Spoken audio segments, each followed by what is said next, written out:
Hi everyone, ఈరోజు రోజెస్తో ఒక మంచి ఫ్లవర్ బొకే ఇంట్లోనే ఎలా తయారు చేయొచ్చో మీకు నేను చూపించబోతున్నాను. దానికి నేను white and pink colour roses అయితే తీసుకున్నాను.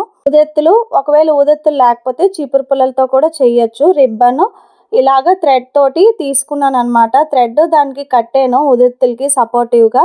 సో ఒక్కొక్క ఫ్లవర్ ఇలాగ చేసుకోవాలి. చేసుకున్న తర్వాత మళ్ళీ అన్ని ఫ్లవర్స్ కలిపి మీరు ఏ కలర్స్ తీసుకుంటున్నారో డిఫరెంట్ కలర్స్ కూడా తీసుకుని అన్నీ కలిపి లాస్ట్లో టోటల్గా ఇలా బంచ్లా చేసి దానికి మళ్ళీ థ్రెడ్తో టై చేయాలి. ఇక్కడ ప్రాజెక్ట్ వర్క్ కోసం అయితే ఈ బొకేని చేస్తున్నాను. సో అందుకనే మా బాబుకి నేను చేయిస్తున్నాను అనమాట, నేను చేసి చూపించి. సో పేపర్ని అయితే ఇలా స్క్వేర్గా కట్ చేసి డెకరేటివ్ పేపర్ని దానికి కూడా దాంట్లోని కోన్ షేప్లో చేసి ఒక పొట్లంలో అయితే కట్టి దాంట్లో ఫ్లవర్స్ అయితే పెట్టాను. దానికి థ్రెడ్ కనిపించకుండా ఇలా చక్కగా నీట్గా రిబ్బన్తో చేస్తే బొకే అయితే రెడీ అయిపోయింది. నచ్చితే లైక్ చేయండి.